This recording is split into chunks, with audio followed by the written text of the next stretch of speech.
성경을 보면 우리의 삶을 여러 모양으로 묘사하고 있는데 그 중에 하나가 뭐냐면 우리 인생을 여행하는 것처럼 이렇게 비유로 말합니다. 창세기 47장에 보면 야곱이 아들 요셉의 인도 아래 바로 왕을 만나는 장면이 나오죠. 그때 바로 왕이 야곱에게 묻습니다. 네 나이가 얼마뇨? 그 묻는 질문 앞에 야곱의 대답이 아주 흥미롭습니다. 야곱이 뭐라고 대답하냐면 내 나그네 길의 세월이 130년이나이다. 그러나 험악한 세월을 보냈습니다. 제 인생 단순히 몇 년을 살았냐 못지않게 지금 지나온 그러한 삶을 돌아보니 나그네 삶이었고 참 힘든 그러한 여정의 세월을 제가 지내왔습니다. 그렇게 대답을 했어요. 나그네와 같은 그 인생, 그것이 바로 우리의 삶입니다. 그래도 우리의 사랑하는 이들과 함께할 때 우리는 위로가 되고 또 격려를 서로 주고받지 않습니까? 그런데 때로는 그렇지 못할 때가 있어요. 외롭게 느껴질 때가 있습니다. 아무리 친한 친구와 믿음의 가족들이 주위에 있음에도 불구하고 우리 가족만이 가야 할 나그네 길이 있습니다. 또 가족이 있어도 가족도 내게 어찌 해줄 수 없는 나 혼자만 가야 할 그러한 나만의 나그네 길이 있다고 느껴질 때가 있습니다. 그렇습니까? 네. 그런 나그네 삶의 여정길에서 그런데 주님께서 우리에게 주시는 하나님께서 하나님의 자녀들에게 주시는 그러한 소중한 약속이 있어요. 그게 뭐냐면 무지개의 언약의 약속입니다. 무지개의 언약. 내가 너와 함께 한다고 하는 하나님의 임재의 약속이 하나님의 자녀들에게 있는 것입니다. 그렇기 때문에 그 약속을 바라보라고 말씀하시는데 그것이 바로 무지개의 언약입니다. 우리가 읽었던 노아 사건을 통해서 우리에게 주시는 그 무지개의 언약, 무지개를 바라봐라. 힘들 때마다 얼굴을 들어 하늘을 봐라. 주님께서 말씀하고 있는 것입니다. 성경에 보면 그런 무지개의 언약을 힘들 때마다 바라보며 힘을 얻고 그 다음에 믿음의 경주를 완주했던 인물들이 나옵니다. 그들은 언제 무지개를 보았을까? 또 그 무지개를 통해 무엇을 깨달았을까요? 또 그들의 삶을 통하여 우리에게 주시는 교훈은 무엇인지를 잠시 생각해 보고자 합니다. 성경에 보면 약속의 무지개를 바라보았던 첫 번째 사람은 노아입니다. 노아. 우리가 잘 알죠. 노아의 홍수 사건입니다. 9장을 보면 노아 홍수 사건이 일어난 후에 하나님께서 보여주셨던 것이 무지개였어요. 그러나 그 과정을 겪었던 노아의 입장에서는 쉽지 않은 그러한 시간을 보냈습니다. 하나님께서 홍수가 있기 전에 노아에게 계시를 해주시고 하나님의 심판을 말씀해 주셨어요. 인간의 인생이 120년이 될 것이다. 다시 얘기하자면 120년 후에 하나님의 심판이 이를 것이라고 하는 것을 노아를 통해서 말씀해 주신 것이에요. 노아는 그 계시의 말씀을 깨닫고 하나님의 분부에 따라서 산 꼭대기에 거기에 방주를 짓습니다. 왜 산 꼭대기에 방주를 지었을까요? 간단합니다. 거기에 뭐가 있어요? 산에 뭐가 있습니까? 나무가 있기 때문에 거기에 방주를 짓게 하셨어요. 그러나 방주만 지은 것이 아닙니다. 신약 성경에 보면 노아가 틈틈이 마을로 내려가서 하나님의 말씀을 선포하면서 회개하라고, 그렇지 않으면 하나님의 심판이 임할 거라고 그는 계속 하나님의 말씀을 선포하며 회개하고 구원받을 것을 그는 증거한 증인이었습니다. 우리 앞날에도 심판의 때가 올 것입니다. 그 전에 우리는 교회 안에서만 예배드리고 우리만 좋은 것이 아니라 우리는 세상으로 나가서 그 구원의 소식을 전해야 하는 것입니다. 자, 그런데 그렇게 120년 동안 노아 방주를 지으면서 노아 가족과 함께 방주를 지으면서 계속 말씀을 전해도 사람들이 변화되지 않아요. 그러나 때가 이릅니다. 하나님께서 노아에게 그러한 동물들의 쌍쌍이 노아 방주로 들여보내게 하시고 가지고 들어가라고 말씀하신 후에 그 뒤에서 문을 닫으십니다. 성경에 보면 하나님께서 문을 그의 뒤에서 닫으시더라. 하나님께서 한번 닫으시면 열 자가 없습니다. 그 전까지는 노아 방주의 문이 열려져 있었습니다. 그런데 이제 때가 되자 문이 닫힙니다. 그리고 그 문은 열려지지 않습니다. 비가 내리기 시작하고 물이 잠기기 시작하면서 마을 밑에서부터 물이 잠기기 시작하자 사람들이 어디로 도망갔겠어요? 산 위로 도망갑니다. 산 위에 뭐가 있습니까? 방주가 있어요. 도망가다 갈 곳이 없어 산 꼭대기에 이르렀는데 거기에 방주가 있는데 거기에 숨기를 원하는데 그러나 문이 닫혀 있습니다. 사람들이 그 방주를 둘러싸고 거기 문을 두드리지 않았겠어요? 문 좀 열어주시오. 노아, 문 좀 열어주시오. 그리고 그 자부들의 또 형제와 부모가 오지 않았겠습니까? 나 사돈댁이요, 문 좀 열어주시오. 딸아, 내 딸려나 문 안 열려줄래? 소리치지 않았겠어요? 그런데 그 이야기를 들으면서도 문을 열 수가 없습니다. 사랑하는 성도 여러분, 그 은혜를 받을 때, 구원을 받을 때가 이때라 하시면서 그날이 오늘이라고 이야기합니다. 왜냐하면 언젠가 내일은 다시 돌아오지 않기 때문입니다. 모든 사람들이 같은 날 죽습니다. 그날이 언제이냐? 오늘이라고 부르는 그날 죽는 것입니다. 그래서 오늘을 준비하는 것이 중요한 것입니다. 그래서 오늘 복음을 전하는 것이 중요한 것입니다. 때가 늦기 전에 우리의 사랑하는 부모에게, 형제에게, 자녀에게 오늘 구원의 복음을 전해야 하는 것이 그래서 중요한 것입니다. 오늘 예배 마치면 가족에게 복음을 전해 주십시오. 친지들에게 복음을 전해 주십시오. 멀리 계신 어머님, 아버님에게 전화를 걸어서 예수 그리스도의 구원의 소식을 다시 한번 들려주십시오. 때가 올 것입니다. 모든 사람들이 아우성 소리치는 그 두들기는 소리를 들으면서도 열지 못했던 노아의 심정을 생각해 보세요. 그리고 비가 쏟아지고 그리고 얼마가 되자 사람들의 소리, 아우성 소리가 사라지기 시작하면서 그 육중했던 배가 그리고 물 위에 뜨기 시작을 해요. 여기저기 뛰어다니면서 그리고 비 속에서 바람 속에 천둥 소리를 들으면서 떠다니기 시작합니다. 자, 그런데 중요한 것이 있어요.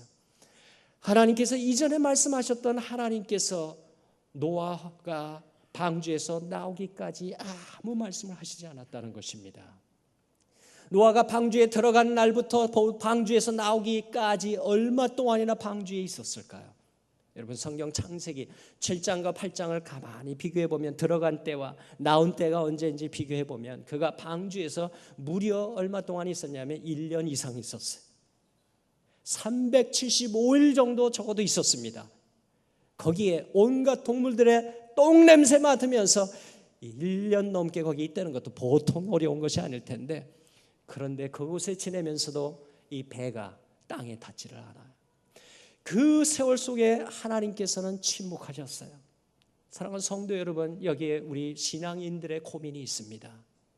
우리가 하나님을 잘 섬기다가 어려움을 만나서 하나님 앞에 부르짖습니다. 하나님 도와주세요. 하나님이 난관을 어떻게 이겨나가면 좋겠습니까? 그런데 하나님이 침묵하신다고 느껴질 때요, 하나님으로부터 아무 소리가 들려오지 않고 마음이 답답하여 하나님 앞에 금식 기도하고 철야 기도하고 하나님 앞에 울부짖는데 웬일인지 하나님께서 우리의 기대하는 대로 응답을 주시지 않을 때입니다. 그럴 때 우리의 마음이 답답해지기 시작해요. 그리고 시험에 들기 시작을 합니다. 하나님, 내가 그처럼 어려웠을 때, 그처럼 하나님 앞에 울부짖을 때 하나님 어디 계셨습니까? 왜 하나님 도와주시지 않았습니까? 왜 하나님 어디 가셨는지 왜 도와주시지 않았습니까? 오랜 세월이 지나면서 그 문제가 해결되지 않으면 퀘스천 마크 같이 하나님 앞에 가까이 나가야 될 것 같은 것은 머리로 하는데 가슴이 따라주지 않아요. 해결되지 않은 응어리가 남아있기 때문입니다. 오래전 늦가을 뉴욕에서 집회를 마치고 이제 떠날 때가 되어서 비행장으로 나오고 있는데 저를 마중 나온 그 차표를 제공하는 목사님이 시간이 조금 남았으니까 점심을 하고 가자고, 좋은 곳이 있으니까 하고 가자고, 늦지 않았다고. 그래서 한국 사람이 운영하는 중국집에 들렸어요. 근데 그날따라 사람들이 얼마나 많은지 자리가 없어요. 조금 기다리다 안 되겠다 싶어서 좀 같이 합석할 수 있는 곳이 없는지 둘러보다가 웨이터에게 얘기를 했어요. 저기 저 두 사람, 4명 앉는데 2사람이 앉아 있는데 거기에 좀 합석할 수 있는지 좀 알아봐 달라고. 그렇게 해서 허락을 받아서 딱 갔는데 젊은 아버지하고 한 서너 살 보이는 아들 하나가 거기 앉아 있어요. 그래서 거기에 앉아서 이제 음식 주문하고 이제 기다리는데 앞에 낯선 사람하고 이제 얼굴을 멀뚱멀뚱 바라보고 있자니 멋쩍어요. 그래서 아이에게 제가 가족 사진을 꺼내서 보여주면서 말을 걸었습니다. 이게 아저씨 가족이란다. 너만한 아들이 아저씨에게도 있단다. 너 이름이 뭐니? 몇 살이니? 물어보면서 사진을 건네주었어요. 이 아이가 이렇게 보다가 옆에 있는 아빠에게 이렇게 건네줍니다. 근데 아버지가 이렇게 보더니 참 단란해 보이시고 행복해 보이십니다. 좋으시겠습니다. 그래서 저한테 사진을 돌려주세요. 받으면서 궁금해갖고 보통 그렇게 나오면 엄마가 아이를 데리고 나오고 뭐 이럴 텐데 아빠가 거기 앉아 있잖아요. 아이하고. 그래서 아니면 엄마가 뭐 장을 보러 어디 가셨습니까? 기다리고 계셨습니까? 엄마가 안 보이세요. 그랬더니 네, 사실은 지난 토요일 날 천국으로 떠났습니다. 제가 전혀 기대하지 않았던 그러한 대답을 하시는 그분 앞에서 할 말을 잃었어요. 조금 할 말을 잃었다가 아이를 바라보니까 우리 아이 고만한 나이인데 아니 고만한 아이를 남겨두고 엄마가 그렇게 세상을 일찍 떠났다. 사고를 당하셨습니까? 그때 아닙니다. 몇 년 전에 백혈병이 걸려서 암 발견이 됐는데 그러면 그거 골수 이식을 하면 피가 맞는 사람 찾으면 살 수가 있는데 어떻게 수술을 못 받으셨어요? 찾지 못했습니까? 그때 찾았대요. 그럼 왜 수술 못 받으셨어요? 그때는 돈이 없어서 보험도 없고 열심히 돈을 벌어서 빨리 수술비를 마련하려고 그러는 때에 가까워 오는데 악화가 돼서 지난 토요일 날 세상을 떠났습니다. 아이가 알고 있습니까? 네, 장례식에 데리고 갔고요. 하관 예배도 다 같이 했습니다. 근데 아이가 어떻게 반응합니까? 그랬더니 하관 예배를 드리는데 엄마의 시신이 땅속에 내려가는데 아이가 앉아있다가 주르륵 앞으로 가더니 밑을 내려다보고 뒤를 돌아보면서 아빠한테 그러더래요. 아빠 엄마 죽겠다. 아빠 엄마 죽겠다. 그지? 그 이야기를 들려주는데 그 모습이 연상이 되는데 그날 제가 점심을 뭘 먹었는지 모르겠어요. 착잡한 마음을 가지고 비행장에 도착을 해서 비행기 안에 들어갔습니다. 근데 그 말이 자꾸 떠올라요. 아이 모습이 자꾸 떠올라요. 발장을 끼고 이륙하는데 하나님 앞에 원망하다시피 대화를 나누기 시작했어요. 하나님, 그 자기 아내가 천국으로 떠났다고 하는 거 보니까 하나님 믿는 하나님의 자녀 같은데 예수 믿는 가정 같은데 왜 조금 기다려주시지 못했습니까? 하나님 얼마든지 그렇게 하실 수 있지 않습니까? 왜 기다려주시지 않았어요? 그 가족이 그처럼 하나님 앞에 부르짖고 하나님 도와달라고 그러실 때 하나님은 무엇을 하셨습니까? 하나님 어디 계셨습니까? 이러한 기도를 하나님 앞에 기도를 하고 있었어요. 활주를 오르면서 비행기가 뜹니다. 가을날 부슬비가 내리는데 그 뉴욕이 그 구름으로 뒤덮여 있어요. 그런데 구름 속으로 들어가면서 쭉 들어가다 조금 있는데 구름이 딱 거치자 그 뒤로 딱 넘어가니까 그 뒤에 푸른 하늘이 있더라고요. 거기에는 태양이 빛나고 있었어요. 그러면서 하나님께서 제 마음속에 음성을 들려주기 시작합니다. 구름이 끼었다고 그 뒤에 태양이 없더냐. 고난의 폭풍에 그 구름이 잔뜩 끼었다고 그 뒤에 내가 없을 줄 아느냐.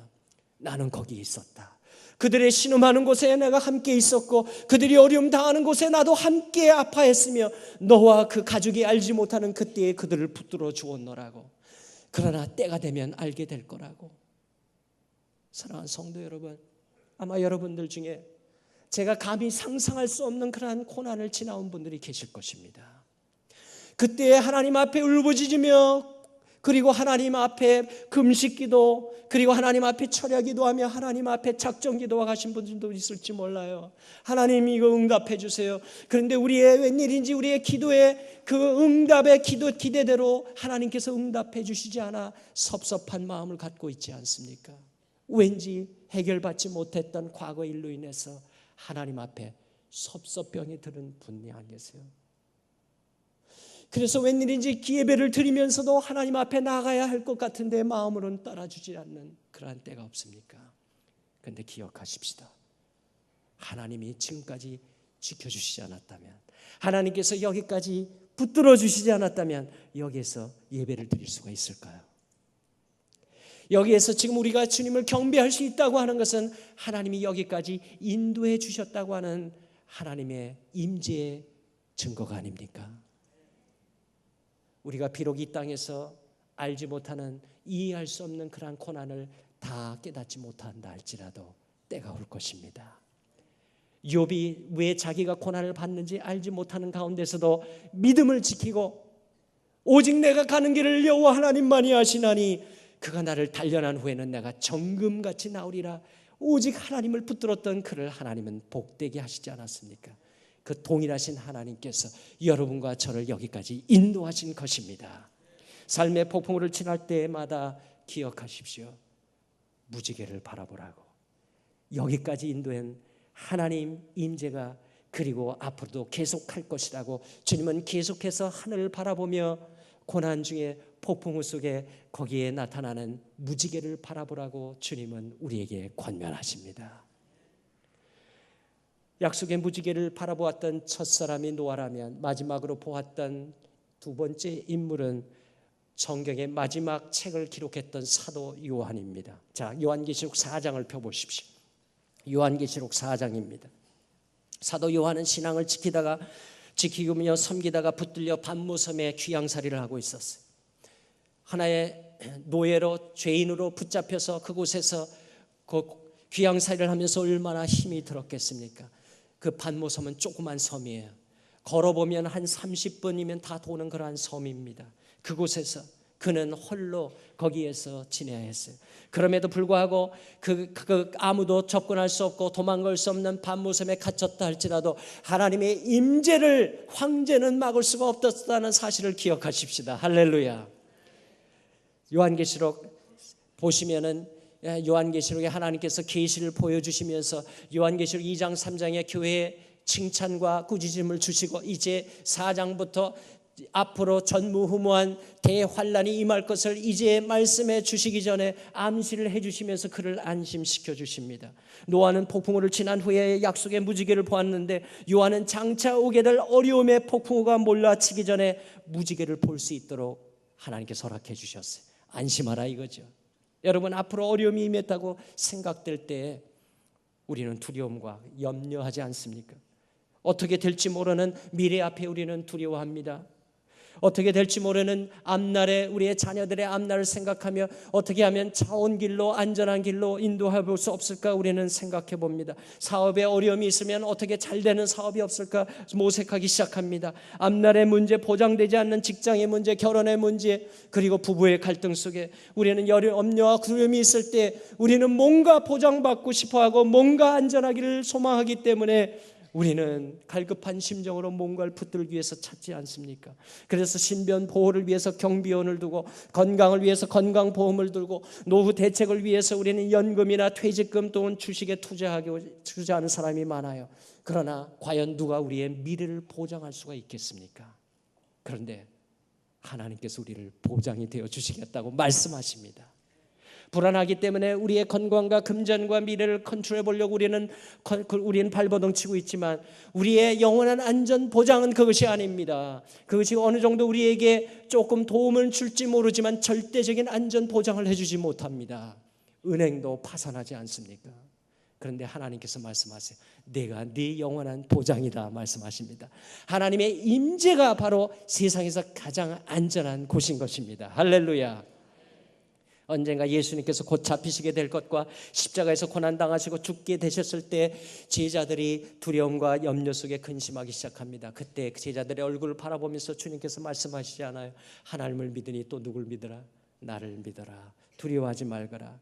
너희는 마음에 근심하지 말라. 하나님을 믿으니 또 나를 믿으라 하신 주님께서 함께 하신 줄 믿습니다. 정확하게 12년 전이었어요. 제가 섬겼던 교회 12년을 섬기고 두 번째 안식년을 받았습니다. 제 아내가 몹시 힘들어하는 때 교회 얘기에서 1년을 허락을 받았어요. 예수 전도단 공동체, 하와이에 있는 코나라고 하는 공동체에 들어가서 1년을 머물러 있으면서 돌아갈 때가 가까우고 있었습니다. 새벽에 아침에 성경을 읽고 묵상을 하고 기도를 하고 있는데 갑자기 주님의 질문이 제 마음속에 다가오기 시작해요. 돌아갈 때가 됐느냐? 사역할 때가 준비가 되었느냐? 그런 말씀이 오는데 제 아내와 제가 많이 회복하고 있는데 조금 더 시간이 필요한 것을 제가 느꼈어요. 주님, 많이 회복하고 있는데 조금 더 시간이 필요한 것 같습니다. 근데 주님께서 나도 그렇게 생각한다. 어떻게 하면 좋겠습니까? 그 다음에 주님과 대화하다 보면 뜻밖의 엄청난 일을 주님이 말씀하세요. 그러면 내려놔라 그랬어요. 뭘 내려놓습니까? 사표 내라. 아니 우리 아이들이 다 거기서 태어나고 고향이 거기고 이제 교회에서 기다리고 있는데 어떻게 사표를 낸단 말입니까? 사표 내라. 주님 아시다시피 저 혼자가 아닌 거 아시지 않습니까? 아내가 있고 그리고 아이도 하나가 아니라 넷씩이나 있는데요. 이래봬도 넷씩이나 있습니다. 제가 그때가 아이들이 초등학교, 중학교 1학년 다 고만고만한 때예요. 저희는 늦게 결혼해서 그런지 만 5년 만에 네 아이를 아주 확실하게 다 낳았습니다.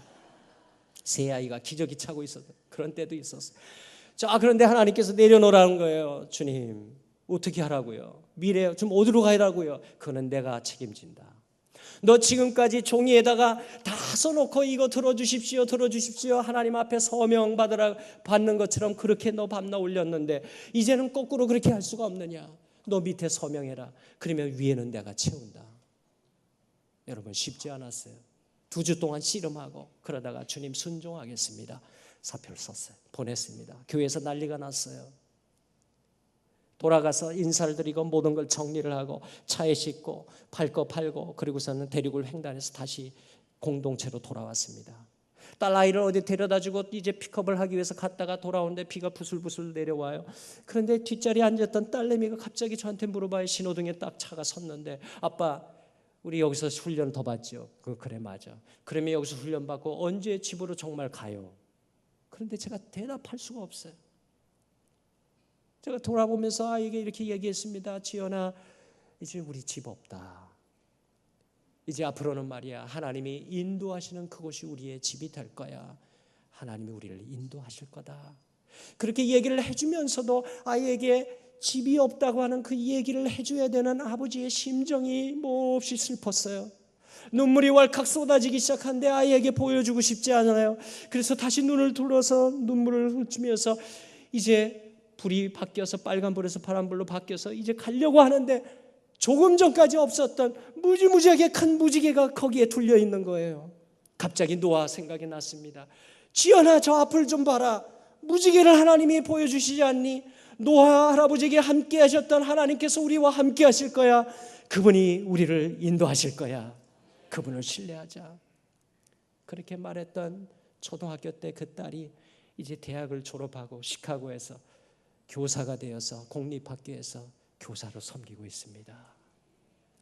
12년 동안 하나님께서 놀랍게 순간순간마다 하나님께서 약속하신 것을 순종했더니 순간순간마다 분에 넘치도록 하나님께서 인도하셨어요. 우리 하나님은 신실하신 분이십니다. 그 하나님을 바라보십시오. 고난 후에도 고난의 모든 과정을 겪기까지 함께 하신 하나님께서 앞날에 우리의 두려움까지도 하나님께서 주관하실 그 하나님은 보좌에 앉으신 통치하신 하나님이십니다. 요한이 보았던 그 예수 그리스도는 보좌에 앉으신 주님이셨어요. 그가 보았던 무지개는 노아가 보았던 무지개와 달랐습니다. 노아가 보았던 것은 180도 처진 무지개였는데 요한이 보았던 무지개는 보좌를 둘러싼 무지개라고 한 거 보니까 360도 돌린 무지개입니다. 주님께서 보좌에 앉아서 완전히 통치하신 분이시라는 것입니다.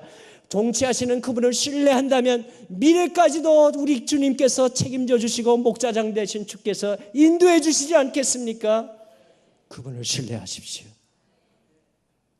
미래에 두려움이 있을 때마다 얼굴을 들어 무지개를 바라보십시오. 그렇다면 고난 중에 있는 우리들은 어떻게 해야 합니까? 지금 질병으로 그리고 암으로 투병으로 지금 사업의 장애 어려움이 지금 부도날 지경에 있는 그런 상황에 있는 온갖 어려움 속에 있는 지금 상황 속에서 어떻게 하라고요? 그런 과정에서 무지개를 본 사람이 있습니다. 누구일까요? 에스겔 선지자입니다. 여러분 성경의 중간을 펴보시면 구약 성경 제 성경으로는 1151쪽에 보면 에스겔 선지서의 글이 나옵니다. 1151페이지를 보십시오. 에스겔 선지자는 고난 중에서 무지개를 보았던 사람이에요. 그는 왕국이 패망하여 주전 586년 바벨론 왕국의 그 공략을 받아서 나라가 무너지고 비참하게 국민들이 처형을 당하고 남은 자들이 포로로 잡혀가서 바벨론 그 땅에 포로로 잡혀가 노예 생활을 할 때입니다. 언제 죽을지 알지 못해요. 아무것도 보장받지 못하는 매일 고난의 삶을 지내고 있을 때 그는 무려 5년 동안이나 그곳에서 포로로 잡혀가 노예 생활을 할 때였습니다.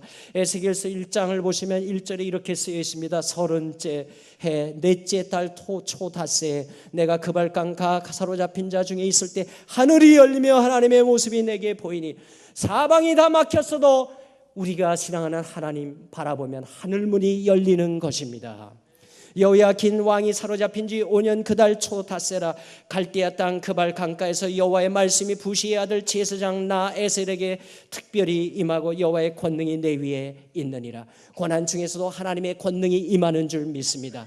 고난 중에서도 하나님은 우리에게 말씀을 주시는 하나님이십니다. 4절에 보면 내가 보니 북쪽에서 폭풍과 큰 구름이 오는데 그 속에 불이 번쩍번쩍하여 빛이 그 사방에 비치며 그 불 가운데 단쇠 같은 것이 나타나 보이고 그 광경을 보면서 이제 그가 놀라운 것을 보게 됩니다. 마지막 절입니다. 28절 같이 읽겠습니다. 시작. 그 사방 광채의 모양은 비 오는 날 구름에 있는 무지개 같으니 이는 여호와의 영광의 형상의 모양이라. 내가 보고 엎드려 말씀하시는 이의 음성을 들으니라. 그는 고난 중에 폭풍 속에서 비 오는 날 무엇을 보았다고요? 무지개를 보았어요. 언약의 무지개를 본 것입니다. 내가 너와 함께 하느니라. 네가 포로 중에 고난 중에 있지만 나는 너를 떠나지 않아. 이곳에서 너와 함께 하느니라 말씀하고 계십니다. 주님을 신앙하는 사람들이 고난의 깊은 밤을 지날 때 귓가에 종종 이러한 소리가 들려올 수가 있어요. 네가 믿는 하나님이 정말 성경에서 말하는 선한 하나님 맞아? 그분이 그처럼 좋으신 하나님이라면 네가 그처럼 섬기고 헌신적으로 희생적으로 교회를 섬기고 하나님을 섬겨왔는데 지금 이 고난 속에서 네가 왜 이런 고통을 받아야 돼? 하나님 정말 선하신 분 맞아? 하는 그러한 음성이 들려올 수가 있어요. 믿지 마십시오. 속임수입니다. 마귀가 우리의 신앙을 쓰러뜨리는 거짓의 소리인 것입니다. 주님께서는 우리에게 맑은 날을 주실 때에만 좋으신 하나님일까요? 언젠가 가족 식구 둘러앉아서 식사 기도를 우리가 돌아가면서 한 명씩 하는데 하루는 제가 하고 하루는 제 아내하고 또 하루는 저 큰아들 뭐 이렇게 해서 돌아가는데 우리 딸내미가 기도를 하는데 그래요. 하나님 아버지 오늘날 좋은 날을 주셔서 감사합니다. 근데 그날이 비가 오고 천둥치고 그런 날이에요. 그래서 제가 야 좋은 날은 무슨 좋은 날이냐 그렇게 얘기해 주려고 그러는데 그 순간 주님께서 그러세요. 비가 오는 날은 좋은 날이 아니냐. 내가 함께하는 날은 좋은 날이 아니냐. 우리 딸의 기도가 맞았습니다. 사랑하는 성도 여러분, 하나님께서는 맑은 날에도 좋으신 하나님, 비 오는 날에도 좋으신 하나님이십니다. 그분은 불변하시는 하나님이십니다. 우리의 상황을 가지고 하나님이 어떠한 분이신가로 쉽게 판단하려고 하는 오류를 범하지 마십시오. 지난달은 저와 제 아내가 25주년 결혼 기념을 축하하는 때였습니다. 그때가 다가오면서 제 아내와 이야기를 나누다가 25주년 결혼 기념을 어떻게 뜻있게 보내면 좋겠는가 나누다가 우리 큰아들이 한국에 제가 4년 7개월 섬기고 떠났는데 한동대 들어가겠다고 그래서 거기 가고서 거기를 나왔어요. 이제 여기서 취직을 막 해서 있는데 졸업식 날도 못 가보고 취직했다고 그러는데 우리 중국 단기 선교 갔다가 한국에 들려서 아들 좀 보고 옵시다. 그때 제 아내가 좋겠다고 그래요. 그래서 4월 첫 주에 중국으로 들어가서 단기 선교차 신학교에 가서 강의를 하고 중국 신학생들을 섬기고 잘 같이 섬기고 제 아내가 그 학생들 시골에서 왔는데 카레라이스 한 번도 먹어본 적이 없다 그래서 그 구해가지고 아이들이 그 학생들에게 대접을 하고 이렇게 잘 섬기고 그리고 한국으로 둘째 주에 들어왔어요. 아들을 보고 아들이 머무는 곳에 잠시 머물면서 4년 동안 우리 건강검진 받지도 못했는데 온 김에 우리 건강검진 한번 받고 갑시다. 그래서 건강검진 예약을 해서 받았는데 뜻밖의 제 아내가 위암이 발견이 됐어요. 그래서 혹시나 잘못될 수도 있으니까 다시 또 확인을 하자. 그래서 찍은 사진을 가지고 세브란스 병원에 가서 의사하고 아주 짧은 시간에 누가 알선을 해주셔서 그걸 딱 보시는데 이분이 그러시더라고요. 2기에서 3기 되는 것 같습니다. 빨리 수술을 받는 게 좋겠습니다. 아니 뭐 어떻게 이런 일이 이렇게 오는가. 제 아내가 오래전에 암 한번 발견돼서 저 투병을 했는데 이거 또 왔어요. 참 암담해요. 그래서 그런 와중에 있는데 미국에서 소식이 오기를 장인께서 또 위독하시다. 빨리 오면 좋겠다. 그래서 호흡기를 떼지 못하고 돌아가실 것 같은데 그런 상황이라고. 그래서 샌프란시스코로 일정을 바꿔서 거기를 갔는데 도착하기 1시간 전에 세상을 떠나셨어요. 장례를 치르고 아틀란타로 돌아가서 거기서 다시 검진을 받아보니까 똑같은 결과가 나왔어요. 그래서 한국에 가서 수술받기로 결정을 하고 이번에 온 것입니다. 10일 전에 위 모든 걸 다 절단을 하고 식도와 장을 이어서 수술을 받고 고통스러운 그러한 시간을 함께 병원에서 보냈습니다. 앞으로 또 이제 그 떼낸 곳이 어떻게 될지 알지 못하는 그 결과를 6월 말에 준다고 그래서 기다리고 있습니다. 알지 못합니다. 고난 중에 있습니다. 그런데 우리 하나님은 여전히 좋으신 분이십니다.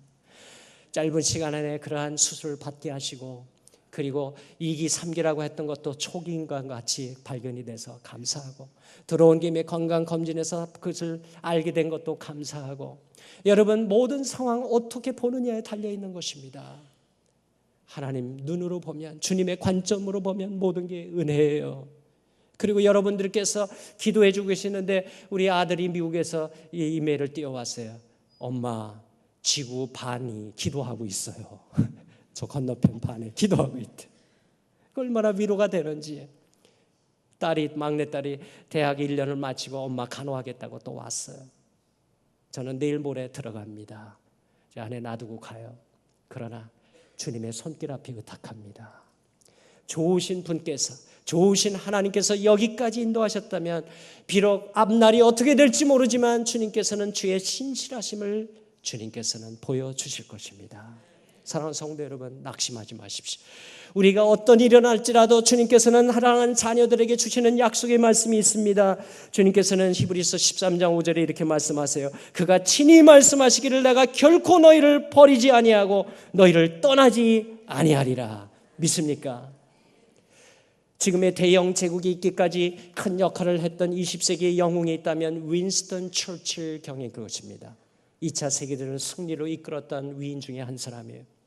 그가 언젠가 자신이 다녔던 초등학교에 방문할 것이라고 하는 소식을 전해 듣자 교장 선생님은 그 너무나 영광스럽게 생각한 나머지 그 어린이들 다 강당에 모아놓았어요. 일찍 모아놓고 그리고 이제 철칠 경이 도착하자 그분을 장황하게 그 소개를 합니다. 위대하신 분이 우리 학교를 방문하셨습니다. 이 학교를 나오셨습니다. 이제 윈스턴 처칠 경이 무엇을 얘기하든지 빼놓지 않고 기억에 남도록 공책을 꺼내 그 연필을 들고 적으시기 바랍니다. 그런 소개를 마치고 들어가 앉자 처칠 경이 나와서 어린이들의 눈망울을 한 사람씩 한 사람 바라보면서 그리고 입을 열어 연설을 하기 시작합니다. 그가 거기에서 남긴 연설은 역사가에 의하면 그가 남긴 가장 위대한 연설이었다라고 평합니다. 그의 연설은 모두 6마디밖에 되지 않았어요. 그는 아이들을 바라보면서 이렇게 말했습니다. Never, never, never, never give up. 그리고 그는 자리에 가서 앉았습니다. 저는 그분이 신앙인이었는지 저는 잘 알지 못합니다. 우리 신앙인 모두에게 위대한 교훈을 그러나 그는 남겨주었습니다. 우리에게는 절대로 포기하지 말아야 할 이유가 있다고 말입니다. 우리를 결코 떠나지 아니하실 하나님이 우리와 함께 계시기 때문입니다. 그분이 바로 언약, 그 무지개의 언약을 주신 우리의 하나님이신 것입니다. 포기하지 마십시오. 그분을 만날 때까지 그분은 한 걸음 한 걸음 우리를 영광스러운 자리로 인도하실 것입니다. 어려울 때마다 땅을 바라보지 마시고 위를 바라보며 무지개를 바라보십시오. 기도하겠습니다. 지금 고난의 장을 지나는 분이 계십니까? 잠시 손 들어 보십시오. 함께 기도하기 원합니다. 네, 손을 가슴에 얹으세요. 손을 가슴에 얹으세요. 질병으로 고난받는 분, 손 드신 분들 가슴에 손을 얹으십시오. 이때 주님께서 믿음의 기도를 주께서 함께 하실 것입니다. 무지개의 언약을 보여주신 주님께서 이 시간 강하게 역사하실 것입니다. 주님 앞에 우리 주여 삼창하고 통성으로 같이 기도하시겠습니다. 주여, 주여, 주여, 할렐루야. 주님 임하시옵소서.